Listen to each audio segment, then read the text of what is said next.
everybody together as our opening reading tonight in this Bible study. Let's look at John 3:16. Houtos kar agapes en hotheos ton cosmon, hoste ton huion ton monogene edokian.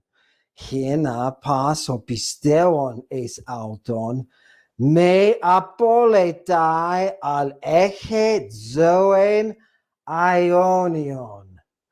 Ionion. Ionion. Ion. What is eternal life? God so loved the world that he gave his only son, his only born son, the monogenes, who had been prophesied of. He gave him for the sake of what? For the sake of Aeonic life, translated to you as eternal. And tonight, what I want to show you is the world where eternal life doesn't exist. It's nowhere in the Bible. It is not a promise of eternal life. It is a promise of Aeonic life. What is this thing? You're indeed. Now, what is this thing they're talking about, this Ionic life? And does it mean eternal? Let us just go to the Ion. The best place to go is back to the original and see, what is this thing, Ionic life? Oh, lifetime, life, age, generation, long space of time. Space of time, Ion personified as the child of Chronos. Oh, that's nice. That's nice. What I want you to look at just one word in Greek, and go. Let's bring up the Ion. Oh, this is gorgeous. Look right in the middle here. Look right here. This is Ion. Ion. Alpha, iota, and what is that F-looking thing? That's a digamma.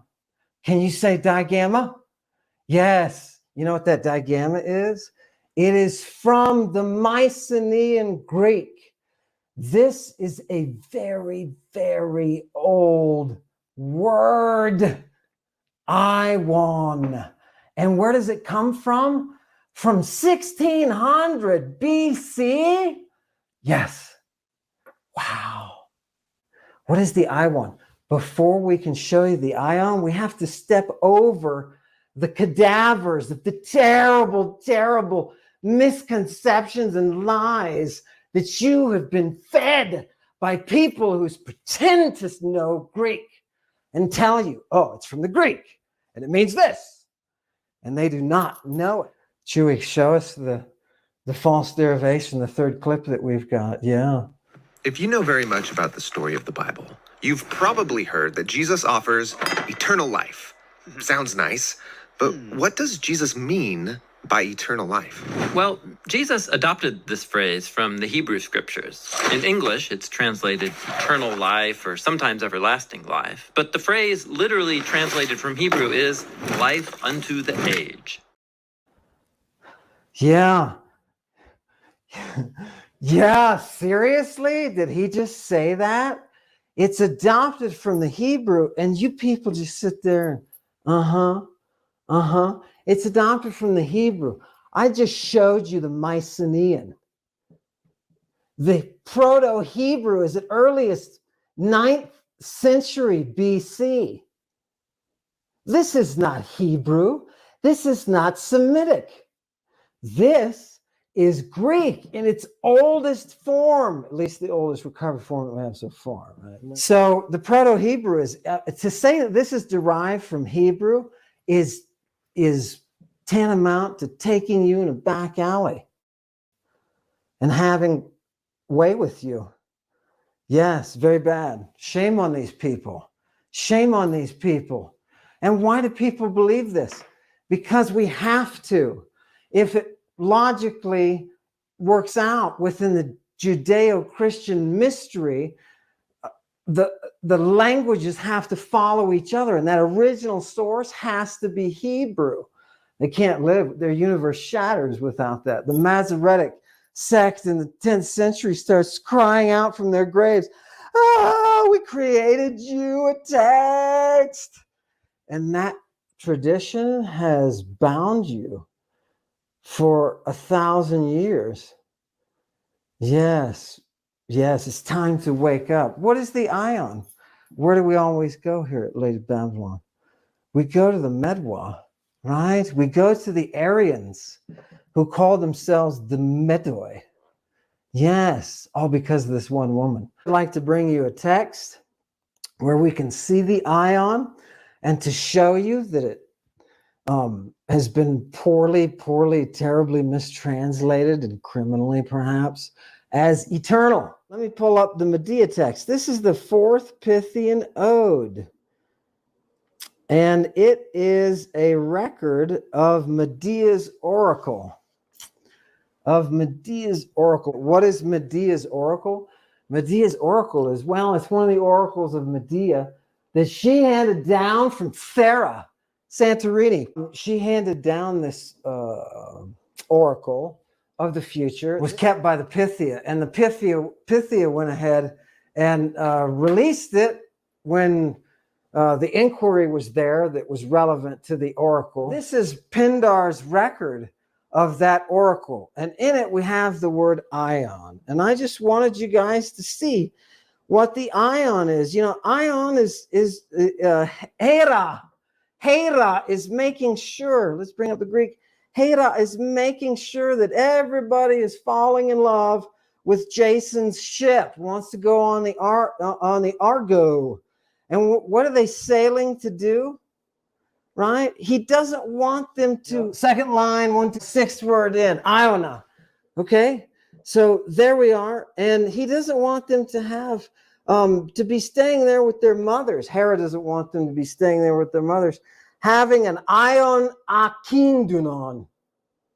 What is Akindunon? That's something that lacks any sort of danger. Hera wants you to go on the Argo because she doesn't want you to sit at home with your mommy, living an Ion that is without danger. Living an Ion that is without danger. Now, what's funny is further down the line, ala epi kaithanatoi. Despite the death, even against death, they should go to find what? To find a kaliston pharmakon. To find the best, most beautiful drug. The most beautiful drug? Yes, the most beautiful drug. What kind of drug? A drug aretas. The most beautiful drug of virtue, of arete. Ugh. You know, you can't get that if you're sitting at home with your mommy, says Medea. It's good stuff. You gotta love it. People don't realize this stuff is written by women, right? They're like, oh, all the literature we have is, no, it's not. No, it's not. It's not all men, right? There's great stuff out there. Anyway, and yes, did you notice, what are they on the journey for? They're on the journey for the pharmakon. They want that drug that leads to virtue. So they go and kidnap Medea. It's logical, right? Right? She's the source. The magical rod, lies in a cupboard together with the 6th and 7th books of Moses. Genesis, Exodus, Leviticus, Numbers, Deuteronomy. That's 5. I thought it was called a Pentateuch. Guess what? Your world that you thought was so normal isn't. There happened to be other books of Moses. They just weren't accepted in El Canon. Love it. Okay. We have the 8th. Would you like me to show you? It survives in Greek. Who wants to read the 8th book of Moses? You know you do. You know you do. Tell us, why is the rod? The rod is laid upon the 6th and the 7th. Perhaps it's the 8th, you could say. What kind of rod? This serpent rod. This is the 8th book of Moses. And I'm going to read you a section of that. And you are going to perceive Aeonic life. Are you ready? None of your people from Harvard are going to give this to you because they don't use these sources. I call on you, the creator of all, who are greater than all. You, the self-begotten God, who see all and hear all and are not seen. Okay, do you have the mental image of this God that he's telling you about? Calling on that unseen one. For you gave Helios all the glory and the power, Selene the privilege to wax and wane, and you have fixed the courses, yet you took nothing from the earlier born darkness. Assigned them equality. For when you appeared, both order arose and light appeared. I like that. Order and light appeared, and all things were arranged by you. Therefore, all things are also subject to you, whose true form none of the gods can see, who take different forms in different visions. Ion of Ion. Ion of Ion. Yeah, what ground are we treading here? We're treading here the mysteries. And we're looking at the Ion. Let's images of Ion. Yeah, you'll notice the snake association. The Ouroboros is here for all of you cats who are interested in the dark side of the esoteric. You'll know the images that are there. For those of you who've been somewhat initiated, yeah, you'll recognize, you begin to recognize them. Show them the serpent, right? The serpent around Ion, right? Also, AKA Phanes. Phanes. What is going on with the language? It's the same divinity, right? Phanes, bring him up, Phanes. Oh, feast your eyes on this guy, right? With the serpent around him, he's got the wings. Oh, you gotta love it. Does anybody smell Saturn? Yes, you should, because this is Saturn. Hail Satan. Judaism and Christianity are the children of Satanism. Yeah, the children of Satanism. Yeah. There he is for you. There is Ion. And if you go into the synagogues in Israel from the second and first BC, the first and second Anno Domini, you're going to find Ion. You're going to find Ion, the worship of Saturn. Come full circle. This Ionic life is a part of the mystery. The initiate who enters death and is brought back to life is born again. And that Ionic life is the state that the initiate enters. It is not the word eternal. And the mistake comes through Latin. It's the church pushing it, Iwam, and what Iwam means, and whether it means eternitas, and it doesn't. The Ion, Saturn, is outside of Chronos. Wait, what? Yeah, Chronos. Time. The Saturn, Satan, is outside of that time. Yeah, it is only by the castration of Uranos that anything proceeds. He has set that time. I'm first and last. Apocalypse. Here we go. Are you ready? Here's the funny thing. This phanes, ion, is bi-gendered. It's dual gendered. Yeah. Yeah, feast on that, guys, with your serpents on your poles. The apocalypse, we're going to go right there. In mesoi ton luchnion homoion huion anthropon. In the middle of these lamps was this dude who was very much like the Son of Man. Yeah, and he's dressed all the way down to his feet, right? And he's got this girdle thing that's a bra. Yeah, he's got a bra on. Why? I told you phanes was the bi-gendered one. Nobody ever believes me in that. But look, here is Jesus, right? We're talking about Jesus. And it says in that very top of that first line, prostos mastos, right? Zonen. He's got the zone. He's got the bra. And it's around his mastos, right? It doesn't say it's around his stern, his chest. It says it's around his breasts. It's around his breasts. And this zone is a very important thing. It's a ceremonial thing worn by priestesses who are collecting the serous exudate from their breasts for the sake of ritual use. Yeah, Jesus is wearing one in the apocalypse. Jesus is wearing one. Can you believe that?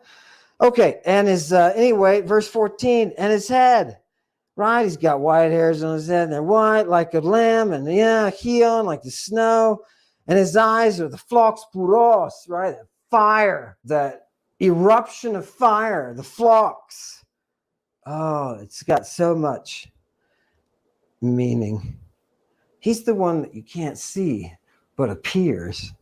Oh, this is fantastic. And his feet are like bronze. Why does he have the bronze feet?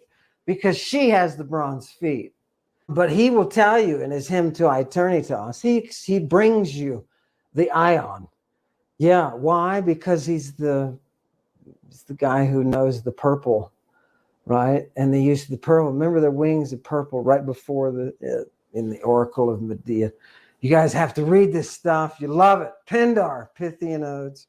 Okay, let's go on with the apocalypse.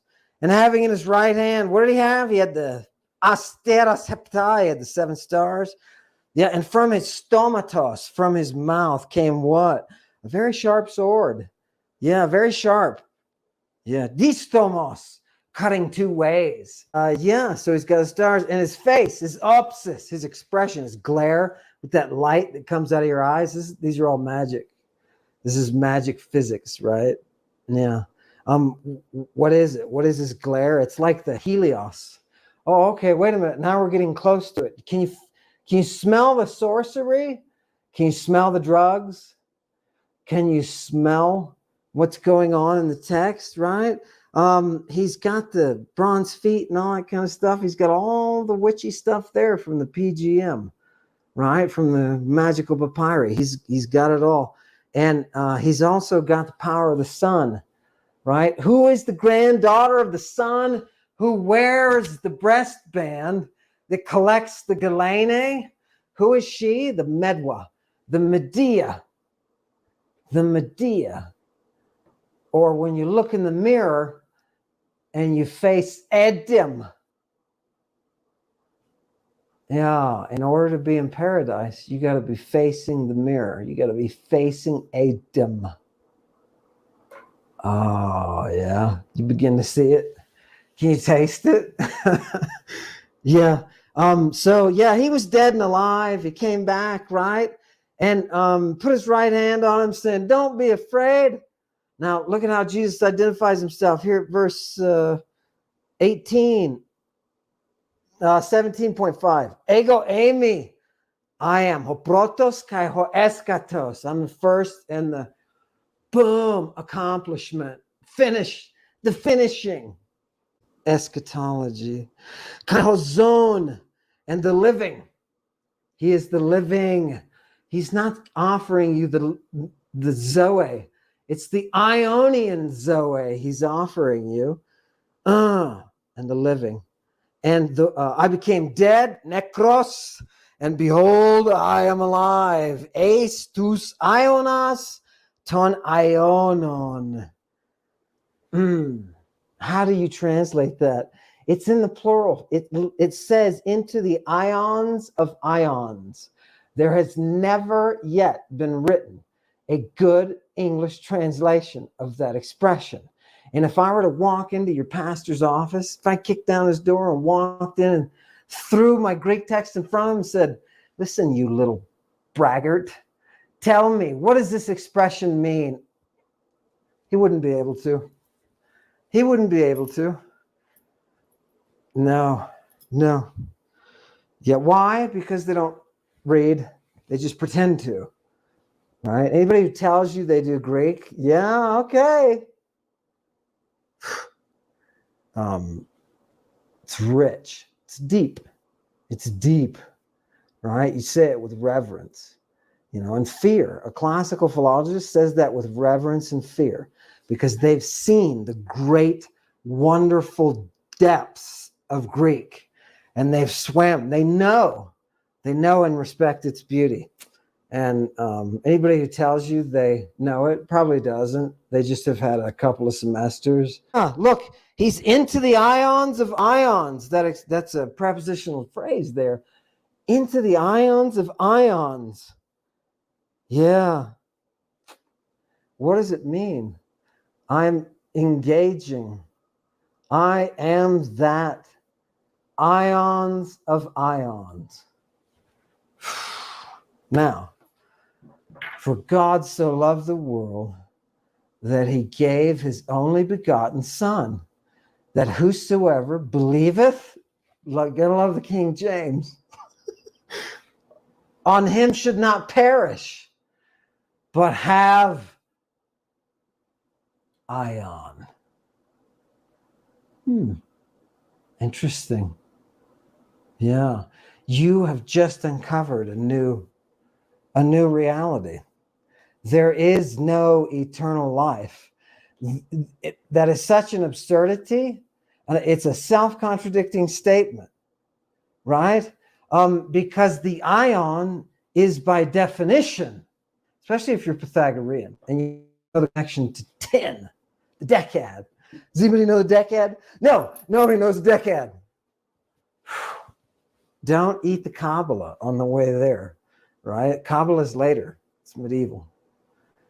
It's off. Here we have the fruit, and we're looking at it. Here we have the ion. The ion is outside. It's outside of the time. So a definition of eternal for it is sad, and I can talk about other Greek words used for eternal. I can talk about simple adverb and its roots, and the relation to the verb io, meaning to comprehend or to perceive, and eides, being Hades, who is the one who is invisible. The perception of the invisibility. The phanes, the Saturn, you big duh. Does everybody see it? We're right back to Saturn. The verbs take us there. The language absorbed all this stuff. It's like a fingerprint. The Jews and the Christians worship a satanic divinity. That's a profound moment.